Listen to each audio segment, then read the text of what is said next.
Ladies and gentlemen, we are back with another pod in the 2024 MLW season. Jack, how are we doing? Feeling good. Feeling good on this fine Saturday morning that we are recording. This is our first ever morning pod. Might be. It might be.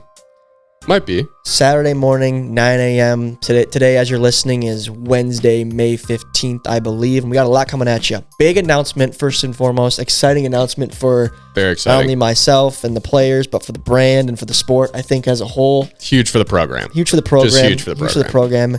And then we got Brendan Jorgensen coming on the show to talk about the series, the trade. We kind of talked about the series with him. He really joined us for that conversation and breaking down key moments, players that stood out, players that struggled. So just a great conversation, really. Yeah, we haven't had Jorgie on the podcast a ton, but he just seems like a podcast veteran. I think we got to have him. He came in with more. the headset, so he came prepared. The headset made a difference. It definitely mattered. It may have been the difference on this fine Saturday. So sit back, enjoy this episode, guys. This is the Pipe It Up podcast. Cue the intro.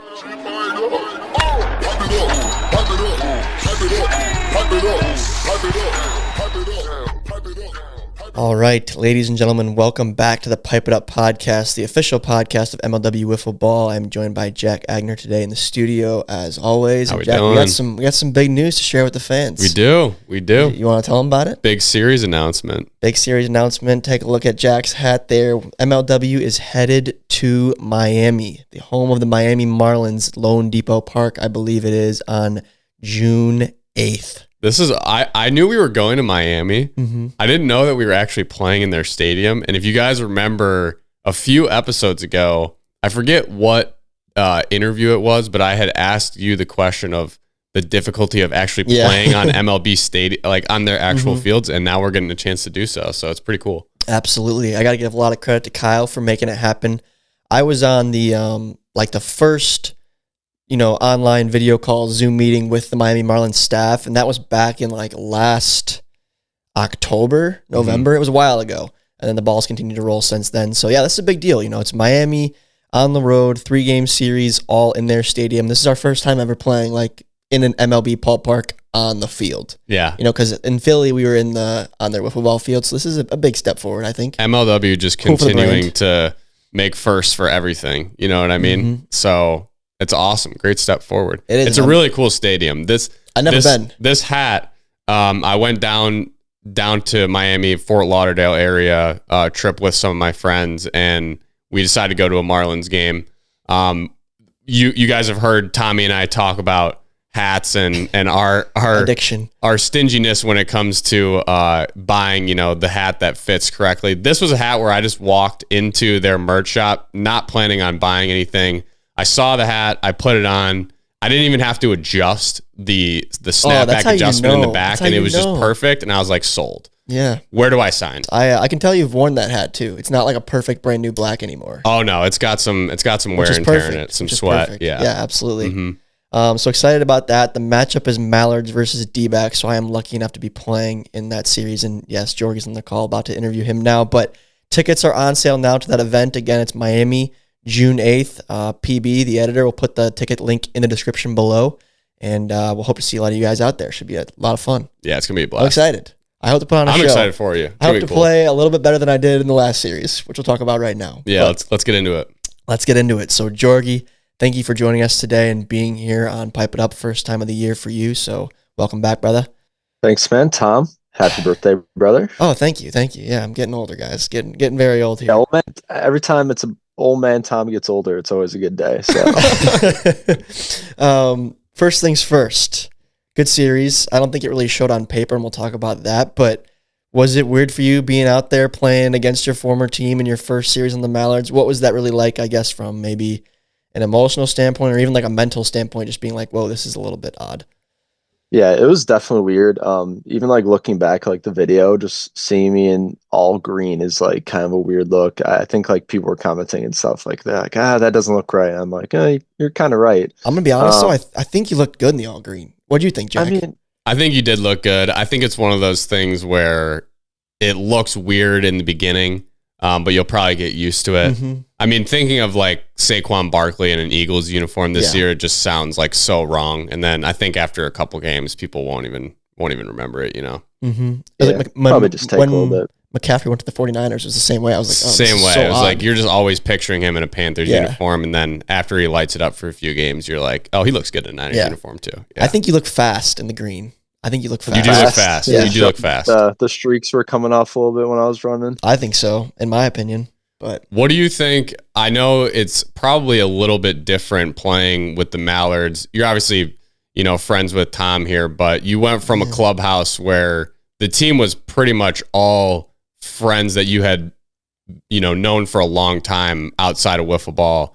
Now you're moving to the Mallards. What's like the biggest difference, I guess, between the two clubhouses? I mean, I don't think it was that like crazy. Like I feel like I was pretty close. Obviously with Tom, me and Jordan got pretty close when we went to Oklahoma. So and all-star games and such. It all started there. Yeah. All the Matt, like he's a Livoni guy. We always talk to those guys. So it didn't feel like I was like in a weird spot. Like I felt like I'd been friends with those guys for a little bit. Obviously it was different not having like one of the trending guys on the team because Chris has always been on my team, and then Jason joined as well, so it was a little different. And then like clubhouse wise, Tom's dictate Tom, you're not allowed to wear headbands, you got to wear a hat, you got to match the team, so he likes to do the little Yankee thing. I think he thinks for that or something. So big difference is a little less freedom. I said you can wear the headband if you want to go a headband under the hat, buff style. But I'm not doing that though. It's just the hats look good, bro. It's a tough look. I do like the Mallards hats. I think like when all the hats came out last year, I like did a little ranking. I think they were my number 2. So what was your number 1? Magic. Yes, sir. Magic's my number 1 for like everything. Like the shorts too. The As Magic it should be. Those blacks were so I told you though, dude. When I put on like the Mallard shorts pregame, we're just kind of rocking them around the house without my jersey on. I was like, these do look cool on me. It's just a bright color. It's a bold color, but I like the Mallard shorts a lot. Yeah. I'm a big green and white guy. So I mean, we could have talked in the offseason, Jorg, if you wanted to play for a real ball club. We could have made it happen. Dude, I felt like I talked. Don't poach him yet, Jack. We got some more. It's only been one series. Come on. Just kidding. Come on. I'm just kidding. But you guys say I'm the strictest in terms of the dress code. All I want is everyone to wear hats. I think the tucked in jersey is a good look, but nobody wants to do that, so I don't want to force everyone to be tucked in. But I think Preston tucked in his jersey. I think that was new for him. I mean, there's always the balance, like we talked about on the Drip podcast of like having a little bit of individual expression and freedom, and also just kind of fitting in with what your team's doing and not sticking out. Jorgie, I'm all for accessories, man. It's just I want everyone to wear the hat. Like, you can wear accessories besides that, but just don't go no hat. This isn't a softball team, we're not doing visors and hats and no hats. It's like we're wearing our hats. Come on. That's fair. I did that arm sleeve that I sent you. It sold out already, so I'll have to keep looking back on that. Oh, you didn't buy it? I didn't get it. Oh, you didn't pull the trigger? I thought you did. Because I was in Dallas when I was ordering it, and I was going to see if I could ship it to Dick's, so I don't have to pay for and go pick it up, so I don't have to pay for shipping. But there was like a weird thing where like the Dick's by me wasn't showing up when I was down there, so I like waited till I came back here, and I went and looked, and it was gone. Oh, bummer. Dang. It was a nice yellow Ronald Acuna arm sleeve. Mm. It was pretty dope. Okay, well, good. I enjoyed playing with you out there. I thought you were a good fit for the squad. I think you performed up to my expectations. Again, it didn't really show up on paper. There was like, I don't know if you guys caught it, but Kyle made a comment, or we all kind of clapped like, hey, you got on base, because it took you to like game 2 or game 3 to actually get on base, even though you had put so many balls in play. So that was unfortunate for you, but I think if you continue to have those good at-bats and get bat on ball, it will pay off more times than not. So not too concerned. I think the graphic that popped up after game 1 had Jorgensen 0 for 5. And I remember my thought was, he went 0 for 5? Because it felt like every time he got up there, he was putting the bat on the ball. Just wasn't coming up Mallards. But a couple fielder's choices, a couple ground outs, a couple tough breaks. But overall, you played well. I want to jump to the play that probably everyone wants to hear about, so we won't make them sit around and wait for it. But the home run robbery to end the series. Just walk me through that one mentally, as in terms of what you saw off the bat. Because I know what I saw and what I thought in my head, but walk me through the play in the outfield and what really happened out there in center. Well, I think based upon everyone, I think everyone saw the same thing off the bat. Anyone on the Gators, anyone on the Mallards saw that was immediately gone. I've seen that ball head out to right center many times when Chris is pitching. And strays. We could talk about Chris here later, but we can. Love that guy. Right off the bat, like just immediately thought it was gone. I started running over there as I usually do when the home runs hit. I go, just in case, might as well, unless if it's Grant Miller hitting one right over my head where I don't even have to move. But yeah, I started running out there, and as I was running, like it almost just like hung up a little, which I feel like a lot of balls were doing that day. I Hmm. had one that kind of did that. Jason had one that kind of did that. So it just kind of hung up, and as I was just approaching the fence, it just kept getting closer and closer to me, and then boom, my foot went through the fence, and I caught it, and game ended. So It's incredible. There were a ton of balls that did that all day. Carlington had another Yep. one where it was like right off the bat, you were like, just the sound of it, you were Mhm. like, that's got to be gone, and it just kind of died there, which was interesting. It didn't look like it was too windy of a day, and actually the wind gusts almost seemed like it would have helped the balls go out, like the way that the flag was blowing. It really wasn't windy, but any wind makes a difference in wiffle ball for Right. sure. But I think for whatever reason, the ball definitely seems to fly better as the summer goes on. I don't know if that's because of just like the air The quality, humidity. the temperature, something. The I ball think the definitely. water just carries the I ball. feel like by the time the Yeah. postseason rolls around, you poke it out there and it's going over the fence. You know what I Yeah. mean? Like we Yeah. had so many walk-offs last year in the playoffs, but in the spring, you got to earn them. You got Yeah. to earn those bombs in the springtime. You from, looked- from my experience, at least. You looked like that was a play you had made before, Jorgie. Like you looked like you knew what you were doing when you were jumping up to go get that ball. Do you think that's probably the most clutch defensive play you've had in your MLW career? I know you've spent a lot of time on the mound with the Gators, but defensively, do you think that was probably your most clutch play? Yeah, probably. I mean, I guess the only one that I would compare was back in 2021, the playoffs. I got like a fly ball against the Eagles in game one, and I caught it, and Dan was going home. I threw it home and got him out, ended the game there. So those two were kind of similar. That was That probably was more still clutch. That better was 'cause of the postseason. playoffs, so A yeah. rare outfield assist. That was actually sick. Yeah. I don't know Yeah. why Dan slid to this day. Yeah, I didn't even hit the backside of the zone. It Yep. bounced and hit Dan as he slid. Dan went in his feet first. So. Baseball habit. It's all right. Sometimes you got to get lucky. Sometimes better to be lucky than good, but it was exciting. Kind of a tough break, I guess, from not only a Gators standpoint, but from like a fan base standpoint too, like overall MLW following, because that was, Jeremy Adams' first series, rookie, Yeah. number 2 overall pick. So it would have been kind of cool for him to hit a walk-off in his first ever series. And that would have been a huge like upset type series win for the Gators on paper. So tough break. He looked good out there. He looked great. Adams. I mean, from the video, what would you say, Jorgie? Like, what was your first impression of him coming in as a rookie in his first series in MLW? Honestly, what I noticed and what a lot of people noticed that you probably won't see on the video was some of the pitches he was taking all day was like every time a drop would drop just out of zone, one of Jordan's two seniors would go right inside. He was just stepping and taking it. Like it looked like he was taking vet takes all day. He was swinging when he needed to swing and not swinging when he didn't need to. The good contact will come. Obviously, squared up that ball pretty well at the end. I just don't know how it didn't go out, but I think he'll be really solid. He's going to be a guy that I think will get on base. I think he's going to hit for a good average because, like I said, he doesn't what you see most rookies do is just kind of swing away. Usually they take a while to adjust the zone. He looked like he was really comfortable in there. So What would I you think he'll say? definitely be the best hitter. What would you say? You think he'll be their best hitter? Yeah, for sure. What would you say about his experience or his game on the mound? Obviously, you guys won that game too, but it's pretty lucky deflection there for a home run. So what would you say? What's the scout kind of on Adams on the mound?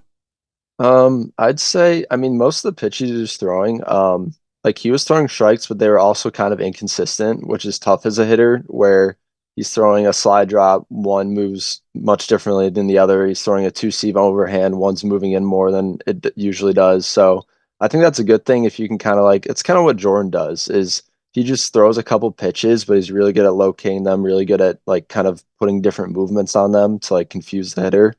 So I thought he was difficult to hit. He's someone that like going in you don't know a lot about, and you kind of hope he just has like slider, riser, like basic stuff. But he was throwing a lot of different drops and mixing it up. So it wasn't easy. I think their pitching will be fine this year. Sawyer looked really good. Jeremy will be good. And then Chris was actually pretty solid on the mound last year. So I don't know if he's going to get back out there, but they got 3 good options. I was going to say Sawyer, you just mentioned Sawyer, and from the video, you're always seeing the last pitch of the at bat. And I think we all know that he predominantly throws that drop ball, especially when it's working. That's his most common pitch anyway.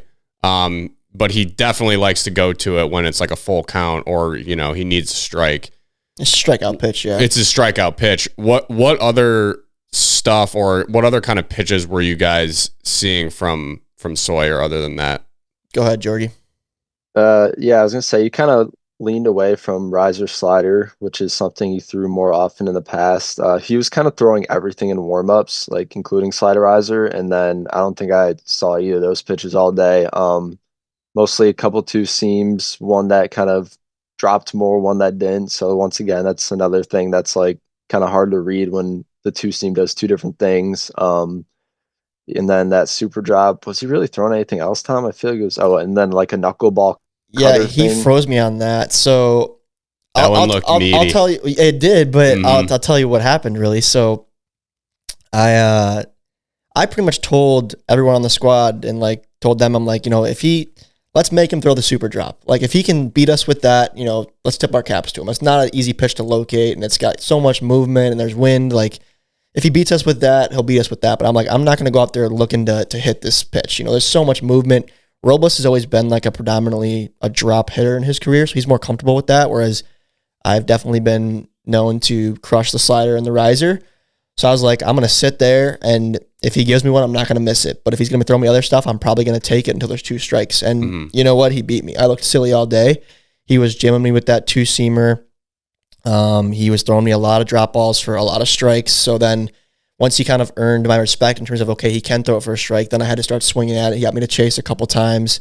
And that one pitch where I kind of got froze on that looked like a meatball, yeah, it kind of came out like a knuckleball and it was headed straight for me. And then it like moved like a slider. So like it was very on plane, a very hittable pitch, but like it just darted towards the zone. I was like, dang, like that just totally froze me. So yeah, that was a unique pitch. I think Kyle called it like a cutter. It really, I didn't know what it was because I was like, everyone was like, what was it? And I was like, it moved like a slider, but it didn't look like a slider. Like, it didn't move a ton, but it moved enough. Like I could see how coming out of his hand, and Kyle kind of did that overlay of his hand where he's throwing the drop and then also mixing in that cutter, I guess, as he called it. But I could see how out of his hand you thought that it was probably just coming right for you, and then it just moved. I just didn't really know what it was going to do. It was something new that I hadn't seen before, and he did a good job. I'll give him credit. I'm not going to say it was like unbelievable, but definitely for me, first series, I felt uncomfortable. It's the reason I took myself out of the game near the end of that series, and he had me off balance all day. So I think if you're 1 run in 2 games is not too bad. Right. I was going to say, I think if you're a Gators fan, with what you went through last year, you got to be pretty positive with the outcome of this series. You lost the series, but number one, I think you have seen that you have a lot of promise in Jeremy Adams. And number 2, I think if Sawyer is locating that drop ball and he's throwing that for strikes, I mean, they can beat anyone if they get a couple runs across. He's like a young Tommy Coughlin out there. He is, and like you said, it's such a violent pitch that it's like even if you know it's coming and you know it's going to be a strike and you try to swing at it, it's such a weird angle of attack to swing at that it's so hard to hit. So I think that's one thing, as a Gators fan, you should be looking forward to is if he's on, you should have a chance to beat anyone.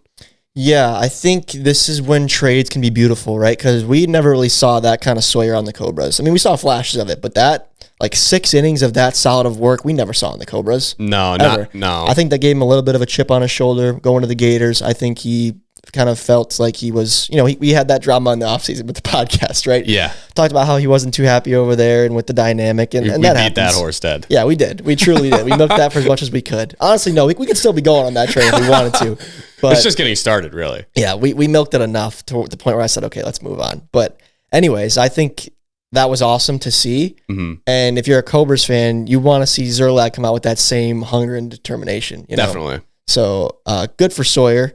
I think it could be a great fit.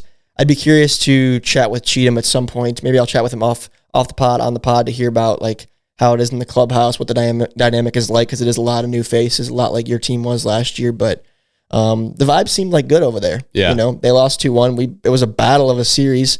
I don't think we played our best. We pitched pretty well overall, but offensively we struggled, and I think it was a combination of it being early, but a combination of also they threw the ball well. You know? Yeah.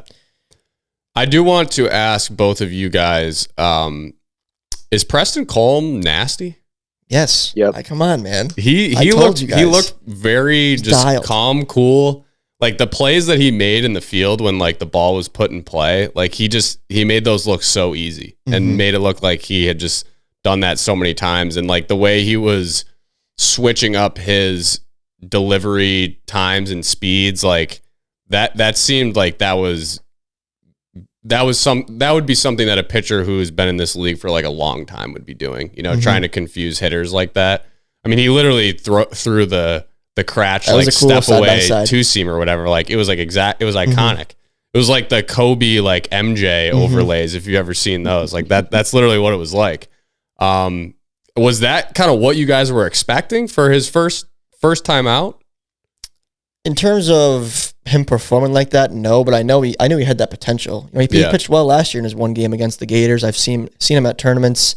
I knew he could pitch always, so it was just to the point of, that was one of the reasons why I sent Caden away. I was like, that's gonna force me to focus on one guy who I think probably has the higher ceiling in terms of his movement and his body control and his style. So making that move to get rid of Caden and to get Jorgie really was putting all my eggs in Preston's basket, you know, letting him have the ball in game 2 and whenever down the stretch. And I was impressed. I think he can get better, truthfully. I think he had the ball moving for sure. It was a game 2 ball, which you have to keep in mind as well. It's never quite as violent as that fresh game 1 ball, but he made it look pretty easy out there. He pretty much threw a perfect game. He had one walk, but that was, so as you guys saw in the video, Kyle kept that snippet in of Aiden Richard hitting that hard foul ball. Yeah. Remember that? So him and Aiden play against each other in the Bay City Wiffle Ball League. So they have like, Aiden's seen Preston for years. So right away, he's like, this guy sees me well. And then he hits that foul ball. He's like, told you. And I was like, don't worry about it. Long strike, whatever. Struck him out. Next day, he like was being careful and got down 2-0. And I told him, I was like, no harm walking him here. No harm at all. I think it was a 4-pitch walk. Okay. So it was a calculated walk. Like he threw a flawless game pretty much. Yeah. Yeah. Good for him. I mean, Jorgensen, what about, you know, I don't know what Tommy has told you or what you guys have discussed, but you know, Jordan's definitely the ace for you guys. Preston comes in, you know, no hitter, near perfect game. Have you thought about what you may or may not want your role to be on the mound this year for the Mallards? Yeah. So, I mean, that was my first series I've ever been to where I didn't pitch. So, and Chris the same too. We kind of were talking about that after. I think Trevor's the only Trent guy that still pitches at this point. So, you know, that's how the regress is going over here in Trenton. But, you know, coming in when Tom kind of talked to me about the trade, kind of mentioned that Caden would be in it, I was kind of like, oh, okay, like I could be the number 2 arm, you know, bring a bat to the team. And then he was kind of texting me what the plan would be if this trade were to happen and how Preston would be the 2 arm. He trusts him. I kind of thought back at the series we had against him last year where he pitched against us. I was like, I did not like hitting off him. And I've always had kind of like this mentality of like hitting against guys that people haven't seen is just so much tougher. Like you could have nastier stuff. You could be like almost a better pitcher, but if you've been pitching for 4 years, you're just going to get hit around. And that's what I've been doing the past couple of years is I've had some location issues. I've been hit around when I throw strikes. So when he said Preston, he trusts Preston, I was like, okay, let's get a young guy out there and let's save some runs because I'm probably going to go out there and throw some dirty drop balls and people will hit him over the fence. So yeah, that's just how it goes nowadays. Yeah, I think, you know, as I kind of alluded to maybe the positives that you could take away as a Gators fan. I think as a Mallards fan, as we've talked about on this podcast, the number 2 arm has sort of been your guys' Achilles heel in the playoffs, just not having someone that you're super confident to go to. And now you see positive signs from Preston, and you've got a guy like Jorgensen experienced who, you know, you obviously didn't have to put out there this series, but you know, in a pinch, hey, maybe we could go to this guy. I think as a Mallards fan, you got to be pretty happy with where your bullpen's at.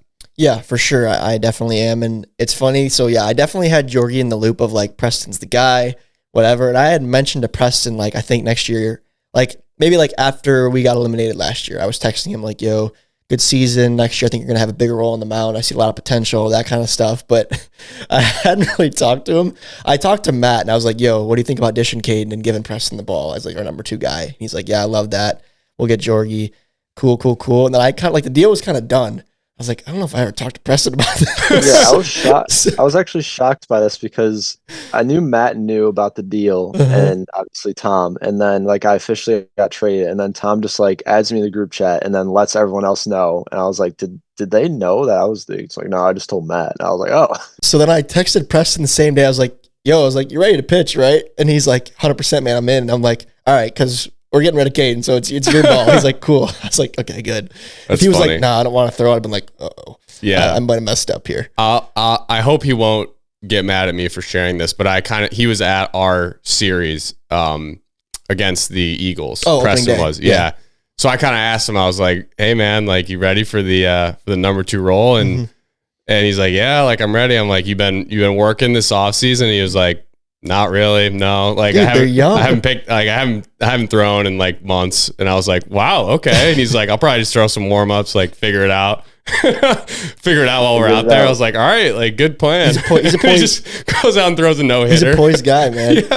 Yeah. I mean, like I said, the composure that you saw out there, that's what he was like. He was like, nah, not really. I'll just like figure it out. I was like, okay. So different when you're young, man. And he's playing baseball, right? It's like his body's in shape. Right. Yeah. He doesn't need to as much. Yeah. Obviously. It was just a funny comment because, we're talking about like on the podcast, also off the podcast about how we actually like have to kind of work at it and like practice a little bit to hold this pod for sure. Yeah, to just like, hold the level of where we're at play wise. But yeah, man, when you're young and just like in sports and in baseball, it's like you can just strap it up and go out there whenever you need to. Yeah. It's awesome. Who do you guys, so, obviously face the Gators, you've seen the Eagles play, not seen the Diamondbacks yet. Who do you think so far will kind of be the toughest team down the stretch in the NL for you guys?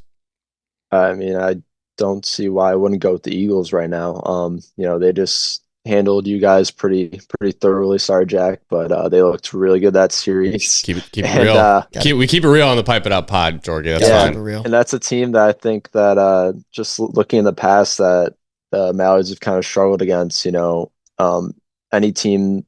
There's no team that's hit Jordan better than the Eagles. Usually they're just Landon's throwing that liner in the center field every time he's up to bat. Like he usually does. We got 2 other arms, baby, and we got Davenport in the pen. Yeah, we got some options, but they were hitting the Mallards well last year. Well, you guys won the opening day series though last year, right? We did. The roles have kind of changed over the years. So early Mallards days of our franchise, it was like the Eagles would dominate us in the regular season, then we'd beat them in the postseason. And now we've been beating them in the regular season, but they've been taking care of us in the postseason. When it matters. So, gotcha.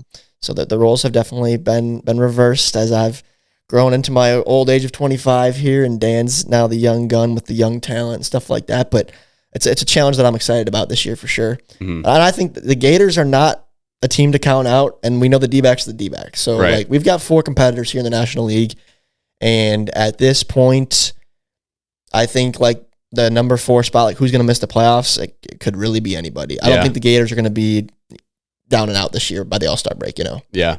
I mean, I think the same for the AL. We haven't seen as much yet from the AL, but it's like, I like our chances still as the 0-3 team. Yeah, you should. On that side. So, it'll be a tight race as it is every year usually.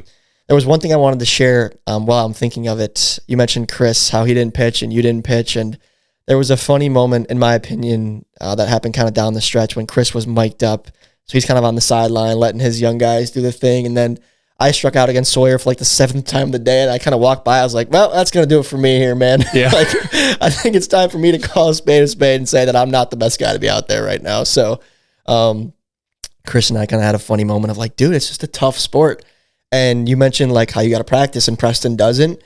And I was telling Chris, I was like, man, like, I do really enjoy like playing the game and playing it well. Like I hate losing. Like nothing's fun when I'm not playing to my best, whether it's golf, football, whatever. Like it just frustrates me to like no other. Yeah. But I love going out there and winning games. You know, it is no better feeling than going out there and contributing and hitting the home run to get you guys a victory. You know what I mean? But to make that happen at my current just like day-to-day lifestyle, which is not like out there doing intense hand-eye coordination activities 24/7, like I got to get out there and practice. And we did that. You know, I think we played probably 3 times before this series. But maybe it's a confidence thing, but I think a lot of it is just my swing and my approach, and I felt like I was late, but I kind of knew going into it, like, I don't feel as prepared as I did last year opening day. Like, I don't feel as comfortable. I haven't been hitting the ball as well in practice. Like, Matt and Carlington and Davenport had both been hitting better than I was in practice. Kind of why I was like, I'm taking myself out. You guys can go. Like, I don't have it. So, and Chris was kind of like agreeing. He's like, dude, I'm from the same way. Like, I love playing well. It's the best. But he's like, it's just tough to make that time. He's like, we should practice together. I was like, I'm down, man. Like, it's a grind to, we got to drive 30 minutes and meet and take up time of our busy lives. But it's just, if I'm going to play, like, I want to be good. I don't want to just show up and go through the motions, So I agree. It's tough. It's a tough thing to balance because practicing is the most fun thing. Not really when you got to, again, drive out after work or whatever it is and meet people and go through the motions of practicing. It's supposed to be like a fun, backyard game. But it's like, I hate losing, man. Well, that's I can't just show up all year and not be good. I mean, it's not an option over here. It is very much still all rooted in fun, right? But I think when MLW was originally started, it really was like, this is fun and we're just putting it on YouTube. It's still very fun and we're putting it on YouTube, but it's just so much more competitive. Like you can just see, I mean, we're all older. You can see just like the passion out there, like the competitiveness of everybody out there. Like, just the fist bumps and the yells, like it matters. And, you don't want to go out there and just like go through the motions. And so practicing, it's like anything, man, you got to practice. It is what it is. And when you're young and like in other sports, even like when like wiffle ball aside, if you played like football and basketball or something, like even sports that the skills don't directly translate, is like, if you're doing something in the off season, you're still kind of in sport shape, it's just like general sport shape. But when you get old, then it's like, this is all we're doing. We're not old, but it's just we're old. The lifestyle changes. The lifestyle changes once you graduate from college and you're working and stuff. So yeah, for sure. It's just a different phase, man. Yeah, I want to get Jorgie's take on it too. But the last thing I'll say is, number one is I hate going out there and not playing good. Like, it's not fun for me. It's fun for me to win and to contribute and to have those cool moments that I can look back on and reflect on and talk about and experience. Like, going to Philly and hitting home runs, like that's a whole lot more fun than going there and striking out. You know what I mean? Same thing for Miami in a couple weeks. Number two is like, I get there are people that are very invested in MLW and the Mallards and that root for me, and I've bought my stuff, and it's like, it's not fair to them for me to just show up. Right. And then the third thing is the teammates. Like, how can I be disappointed in Robles, like losing his composure or not having his best stuff or not working on his game if I'm not doing the same thing on my end? Yeah. It's not fair to anybody. So those 3 reasons are kind of why, like, I'm still motivated to get out there and spend the time to get better. But Jorgie, I thought you, like, at bat number 1, you're putting bat on ball, but you weren't practicing. So how the heck do you do it? No. So you were in Texas. Yeah, I was in Dallas for 3 weeks, so I didn't see any pitches. I think I played with some of the Trenton guys like a little bit before I left, and then I was 3 weeks not seeing balls. I don't know. I just kind of like went in. I wasn't like the most confident. I did see Sorwell last year, so that kind of brought me a little bit of confidence, but I was like, I haven't, really seen much in a while. I was trying to get like you guys to throw me some like harder pitches and warm-ups and stuff to kind of adjust. But I don't know. I just like kind of waited for a pitch and was able to put bat on ball. Obviously, it didn't really work out, but I think it might have just been, I mean, I'm still going to be like practicing this off season. Like, I'm not just going to be like, oh, I saw the ball pretty well after not practicing. Actually, me and LJ went out like the next day and did a little 1v1 because he's playing here tomorrow. So put some work in there, and I'm down to go anytime. I also want to note that Chris should just probably be working on just moving names up and down in lineups because that dude is cooked. He is not good at hitting anymore. Hopefully he can get back on the mound. It can happen though, man. It can happen. I mean, I didn't look good either. It's a hard thing to do because Jack, off You're- camera. No, Jordy's just no. He's done, dude. Like Trevor was talking to me after and stuff. He's like, "How was Chris?" I was like, not good." He's like, "Is he done?" I was like, "I think he's done, man." You think he's Wow, spent? Jordy's just No, writing dude, him off. Chris is hungry though. He's like, Tom, we gotta go practice. He still wants it, man. If there's if He the, if wanted there's it the last fire's year. still burning, it ain't over, This bro. is Chris It Cheatham. ain't over till it's over up here. This is Chris Cheatham's Geno Smith moment where he's just going to make a huge comeback and he's going to say they wrote me off and I didn't write back. And I'm willing to help him do that. You know, Yeah. I don't want it to be at my own expense, of course, but I love to see guys bounce back. I still believe in Chris. I do. still think I told that you it's not until it's over for him up here. It ain't over. that power hitter is still in there. I agree. It's a mental thing. Mm-hmm. Like his swing still looks the same. It's just the timing and like the mental confidence of like, I can put this bat on the ball. I think he's just falling into what we're talking about of like, oh my gosh, we're like getting older. It's harder to compete. Like these kids just don't even practice and they come out and they're way better than us. Like I think like you start to think of that stuff too much. You're almost just manifesting it more.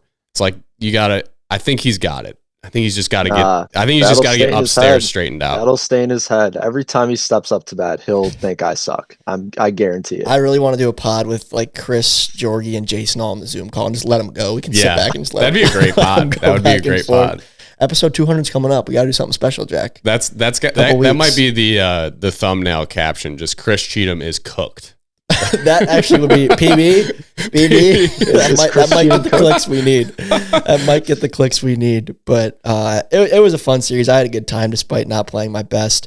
And I talked about this with you off camera, and even like with Kyle during the day. And it's like, I don't know. I guess fans, let me know. Like if you're really invested and you watch this pod, I think you are. Like let me know what you thought of me. Like putting in Carlington and Davenport into the lineup in Game 3. Preston actually had to leave for baseball practice, so he didn't have a choice for him, but obviously I was still there. But I understand it might be like hard to justify given, sure, like them two have hit better than I have in practice, and they might have been, Matt was apparently seeing it well. He hit that ball hard off of Adams that day, but like, I think it's like, dude, you hit the most home runs in MLW last year. Like, why not stay in the game type thing? But I know myself and where my head was at, my confidence level, and I'm telling you guys, it wasn't going to happen for me off of Sawyer. I was seeing Jeremy fairly well. I had my only hit was on a 3-0 count, gave myself the old green light and like hit one oppo, kind of a jam job, but at least I got the bat on the ball. But I'm telling you, it wasn't going to happen. And those guys have been doing well in practice, and I like to reward people for that. And to me, it's just, sure, on paper, like if it was the postseason, I probably wouldn't have done that. Right.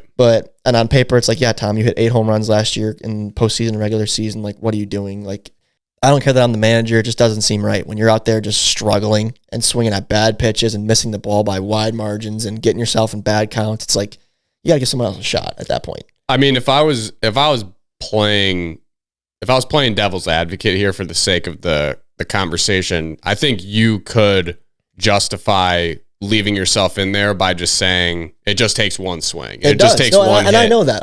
To get it back and get that feel back and that confidence back. At the same time, kind of like, I see where you're coming from. And I think it takes a lot from a manager and just a person in general to recognize, hey, I don't have my best stuff today. Mm-hmm. I know that these opportunities are few and far between to play, and I'm going to give up that opportunity to someone who has earned it. Like, I think that says a lot too.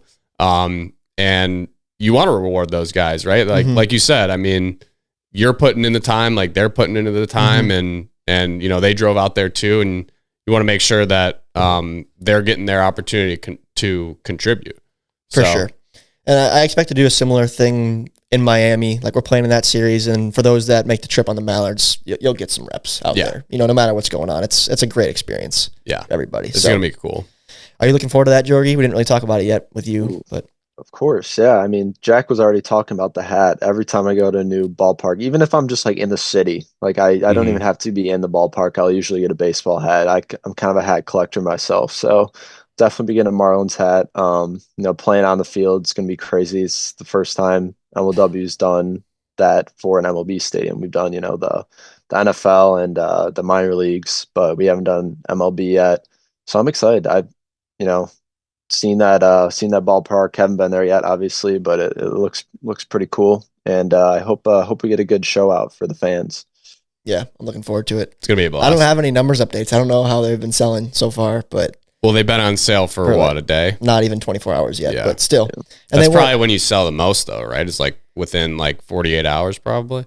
the most we ever did from like a pure numbers standpoint, like Numbies. like revenue aside, like price point aside, just a pure number standpoint was the St. Louis series. Mhm. But to talk about that a little bit from the back end, Jack, is number one is so that was like pre-announced. We had a ticket date, a hard launch type situation.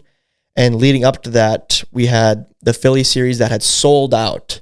So our fans knew tickets are going to go fast because Philly put a cap on us and it legitimately sold out in like 4 minutes, which was crazy. It was only 100 tickets, but we only sold like 187 tickets before they shut it down and realized that I don't think they were expecting it to go like that. But anyways, so the fans had an incentive to buy quickly for St. Louis because Philly sold out. And there was like, this is launching at this date and time. Don't be late. Like it was pre-announced. Whereas Miami's like, it's on sale now. Like it's not like there's no like sense of urgency there. It's just like available. In the St. Louis series, not capped. Yeah. And in the St. Louis series, that ticket link was promoted in the Philly series that did crazy numbers as well.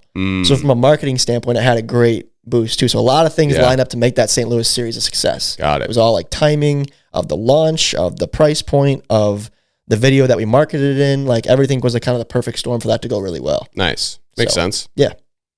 For sure. I'm looking forward to it. Definitely going to be hitting the field, doing some practicing beforehand. I want to put on a good show for the fans, and it will be a good show. You know, I think our like banter with the D-backs is great, and it's like it's a fun series. Yeah. So I think you're going to get a pretty good product on the field, which is always cool. Yeah.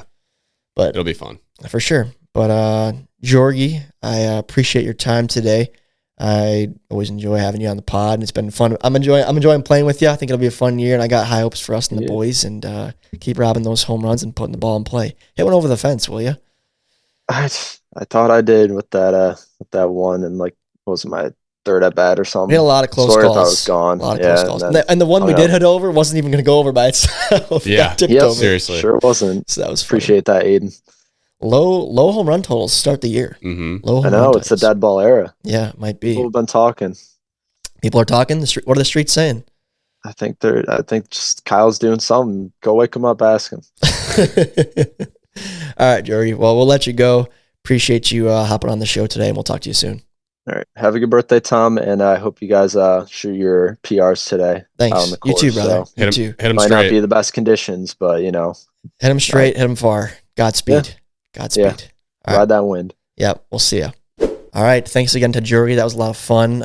Quick little side note here, guys. I want to make everyone aware that next week, Jack, we're going to have a new recurring segment coming to the show. Is that right? That's right. And I'm going to talk to you about it more once we wrap up today. But it'll be, as of right now, it's still kind of evolving and coming together. But it's a sponsored segment, and it'll probably be a little like AI-assisted statistics. Ooh. So it'll be kind of cool. Okay. It'll be kind of cool. It's coming together. It will come together, but that episode... AI numbies? Some AI numbies. Yeah, some AI numbies most likely. So I think it's the May 22nd upload will be the first time we get into that, and we'll have that kind of throughout the season. So I'm excited for it. All right, right on. Let's go. Yeah, so we'll be getting into that next week with our partner Shedball. Last comment on the series is, so the Gators are 1-2 now, Mallards 2-1.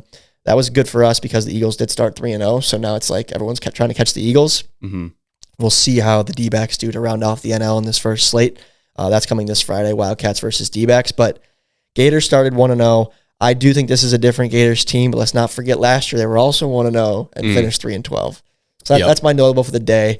We started 2-1 last year. I believe we finished 10-5 or 11-4 somewhere in there. So hopefully we can continue that trend as well. Yeah, I think the Gators, like I said, the pitching looks strong, and I think you have a chance to beat anyone when the pitching is on. I think the question for them, as similar to kind of the Magic, is what are the bats going to do? If the bats can kind of come around, I think they got a good shot, but they gotta start putting more balls in play. Yeah. Actually, I should say one more thing, Jack, really quick. I'll keep it brief. But so pretty much my trade, like if you like narrow it down to its core, I pretty much did trade Brendan Jorgensen for Jeremy Adams. Like I knew Adams would be there at number 2. Yeah. So I could have gotten him. And I'll be honest, he did impress me. Yeah. I love having Jorgie. I think Jorgie's proven himself. And I think we saw he put the bat on the ball a ton. Whereas Adams looked good, though. Almost hit a home run, facing a pretty good pitcher. So Adams' bat surprised me a little bit, just given it's a lot different in MLW, and I've seen him play in the fast pitch tournaments. As a pitcher, I've only really seen him just throw smoke. Mm-hmm. Like I faced him one time in like a semifinal or a championship game in a tournament in MLW, like an MLW tournament, and he just threw gas. Yeah, like it was just straight fastballs as hard as he could throw it. So I didn't hit well, but I was like, I don't know if that'll transfer too well to MLW. But I think given he's younger and he loves the game, like he did a pretty good job adjusting. I did see him better than Sawyer personally, but I think he's going to be a good little ball player. Yeah. I think still, though, you can ride on the fact that if we're in win now mode, trading for, even if you said Adams for Jorgensen, it's like, all right, we know what Jorgie can do and his ceiling. We don't really know what Jeremy can do yet. I mean, we've seen, looks like he's got a good swing and got a good approach there at the plate, but still young. And, we'll see how he kind of develops throughout the season. But I think that, if you're in win now mode, it kind of makes sense to pick up another veteran. Yeah, I don't regret it as of right now. Right. So I just wanted to make that clear that pretty much I could have had Jeremy Adams. Yeah. So just so everyone knows that throughout the year, something to think about, I guess, in the back of your head. Yeah. But okay, moving on, Jack, let's update the folks on the score of our little bet we have going on in terms of, we need to name this. What's this going to be called? I don't know. Something points. PB's got to think of a name. PB's got to think of a segment we name. need a name. We need a name for our little points bet here with the predictions throughout the season. So anyway, the score is 2-2. Jack and I both earned 2 points for predicting the series correctly in terms of the outcome being Mallards victorious. Yep. We both did predict Mallards sweep, so we did not earn that extra bonus point. So 2-2 moving into the third series of the year. This week, we have our first discrepancy in predictions because you have D-backs 2-1. Yep. I have Wildcats 2-1. So one of us is getting points, one of us is not, which is kind of exciting. Yep. And as we mentioned last week, we want to have some sort of punishment in place for the loser of this thing at the end of the year. We mentioned a fair amount of options, Jack. Mm-hmm. Did you look at the comments at all on the video? No, I didn't get a chance to. I'll tell you, it's a resounding Waffle House challenge. It's nobody else wants anything else. It's all Waffle House. Let's do it. Let's eat some waffles, man. Are you down to do it? I'm down. I'm down too. The nearest one is in Sylvania, Ohio, so it's like an hour south. Oh wow, that's really? Did you think it was farther or closer than that? I thought there's got to be one closer. There's none in Michigan. I didn't know that. I mean, we could transfer to like an IHOP and do like waffles or pancakes, but I think it'd be funny to go to. Yeah, let's do Waffle House. We can do that. No. We got to talk about like what it's going to look like in terms of like, are you going to go? I know exactly what it's going to look like. You're going to sit down. You will yourself. Sit down at a table because I'm going to win. And you're going to sell film on the Pipe It Up by yourself. And you're going to eat. You're just going to pound waffles. Should we go live on YouTube? You're going to live stream and just pound waffles. Yeah, that's what it's going to be. By myself? I feel like I should be allowed to have visitors. What are you in prison? What? You want me to go solo? I guess it is kind of prison. Well, so Caden lives right there. So Caden could come hang out with us if we do it in Sylvania. I mean, I feel like other MLW guys would rally and like come and support me. If you need a guy for emotional support, I'll come down. I don't need it. It'd be funny to be by myself, but I think it would also be funny to have people there like haggling me and watching me suffer. Yeah. Let it be known that he's already self-talking himself into doing this punishment, for the record. This is already happening. Shouldn't do that. This is already happening. Let the record show. I told you that I kind of want to try it, so I wouldn't be that upset if I lose. Tommy's just going to throw the competition. Oh, I got to eat a bunch of waffles. Bummer. There was a hilarious comment on last week's video, Jack. I got to pull it up right now. Hold on. Let me look at my computer for a second. Someone basically commented about the stupidity of my brain sometimes and how I talk myself like way up and then way down in the span of 5 minutes. And it's a hilarious comment. Let me pull it up real quick. It was in directly regards to the Waffle House in my comments about this. Like, because you were like, dude, I'd kill it. And then you're like, actually, I don't think I could. Yeah, where's the comment here? A lot of comments last week, guys. Appreciate it. I did read these last night. It's good engagement. A great engagement. Well, I didn't engage back, so it hasn't been great engagement. Neither did I. We'll get in there. We'll get in there. Oh, here we go. It says, Tommy is cracking me up, and it's then double spaced. 24 waffles, no problem. Double spaced. Maybe 12. Double spaced. Finally, over under Curdy home runs in the year should be the amount of waffles he can eat. That's good. That is good. I think I can get, guys, I'm getting more than 10, but it won't be me. It'll be you trying it. Nope. See, this is where we turn the table. We're finally getting into our first series where we've not done the same outcome. This is big. And this is where Team Jack, buy the jersey, Agner Magic jersey on sale. This is where Team Jack turns the tables and we start to pull away. This will be a tone setter. Well, we're gonna look back on this competition and say this was the series that started it all. This will definitely be a tone setter. But I got a lot of Diamondbacks. A lot of high hopes in the Cats. I am the umpire for the series, Jack. That doesn't bode well for you. So good luck. You better call a straight game. I mean, hey, umpire makes the calls, man. Okay, I might just have to come be the color commentator and second umpire just to keep you straight. Want to take my job? But so yeah, isn't the color the second guy? Yeah, you're kind of what's the main guy? The play-by-play? I don't know. Play-by-play and color. Yeah. I guess you just do both in MLW. Kinda, yeah. I saw one comment on the last one of just the amount of times that Kyle says shot, and then I was like listening to it in this video. He does say it a lot. I think Kyle, I think you got to come up with. It's hard because let me defend Kyle for a second. It's hard because they only. I think he would say the same thing though. It's just you get into the same. Yeah, you just naturally fall into the same thing. So announcers are kind of loved for that kind of thing, like on a 3-point shot or on a home run or on a strikeout. But the thing is, it's less monotonous because you're getting the whole game when you're watching a game on TV or you're listening to a game on the radio type thing. Yeah. MLW, you're only getting the final pitch. So if it's back-to-back strikeouts or back-to-back balls put in play, like it's like, oh, he said the same thing 3 times, but like in between those pitches, it's not the same play. It's not the same. Right. You know what I mean? Yeah, that makes sense.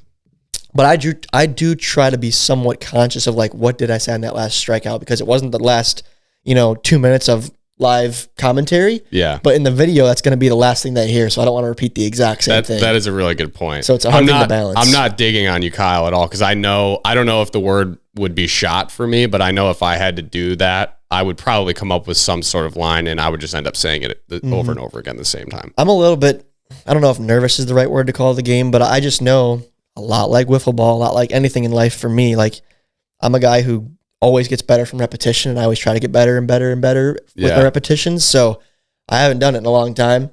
So I don't think I'll have my best stuff in terms of like the tone of my voice or the word selection and that kind of thing. But I'll do my best like tonight and then tomorrow morning, kind of get myself in that mindset of like thinking about plays and what can happen and how to differentiate my words and stuff. So I'll try to put on a good show for you guys. You'll do great. Thanks, Jack. You'll do great. Thanks, Jack. So that is the next video on the channel. D-backs versus Cats 2021 World Series matchup. The first time they faced since opening day of the following year, which was 22. That was a great series, by the way. So I'm excited for this one. And I've got the Cats. Jack's got the D-backs. Expect to see the debuts of both Ty Frensnick as well as Patrick Ballman. Yep. 2 highly touted prospects. For the D-backs out there, I'm assuming they're going to have Carter Richard, who I think could be talented. That's the older brother of Aiden Richard, who made his debut last week. Yep. So definitely tune in. This could be one of the more exciting series of Slate 1, I think. Yeah. It's going to be a great video. It'll be a good one. So before we wrap up today, let's do the comment of the week for the first time of the year. Didn't do one last week. We screwed the pooch there. We skipped it. Sorry, dropped the ball on that one. We apologize. It's been a long off season. But this week's comment of the week, we have that Robles home run should have been a 4-base error and not a home run. This happened to Joe Adele before in Texas. Jack, I'll be honest, didn't even think about that. You know I don't even know what that is. So, like in baseball, when you reach on an error, it doesn't count as a hit. Like, say you hit a ground ball to shortstop and he boots the ball. Okay. In your batting average, that counts as an out. It's a reach on error, which hurts your batting average, doesn't help you. Yes. So, what he's saying here is that Jordan Robles home run should not be considered a home run at all. It should be considered kind of an out from a statistics standpoint, but it's marked as a 4-base error. So, in Robles' defense, the reason it was not a 4-base error is because it wasn't like it was a routine fly ball that was dropped. It was a line shot. He smoked that ball. So you can't really call that an error. But I'll be honest, I didn't really even consider that as a possibility of being a thing, as like it not being a home run in the books. Yeah, I mean that's tough because that's such a subjective call, kind of like an error, right? I mean he did kind of hit him in the hands. If it was a pop up that was like this, you're waiting for it. Like that's an error. I mean, in baseball, it's easier to judge than wiffle ball.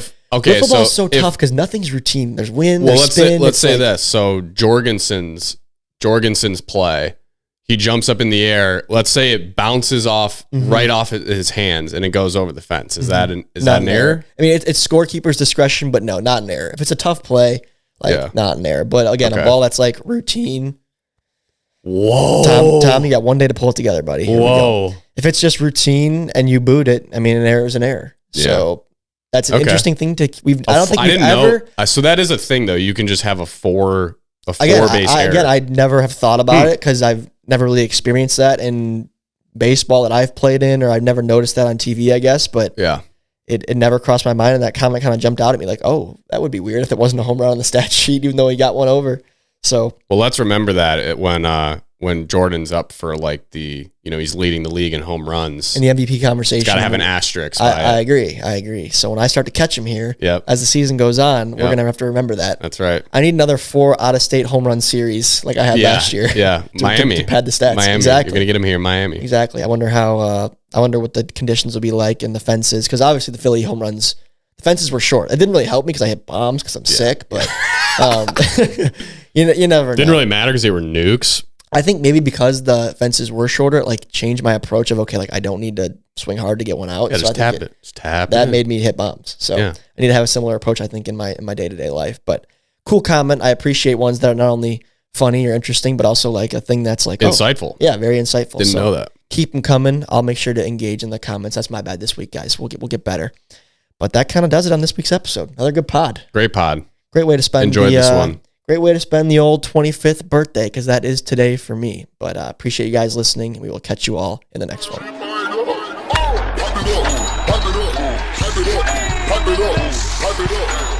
it up.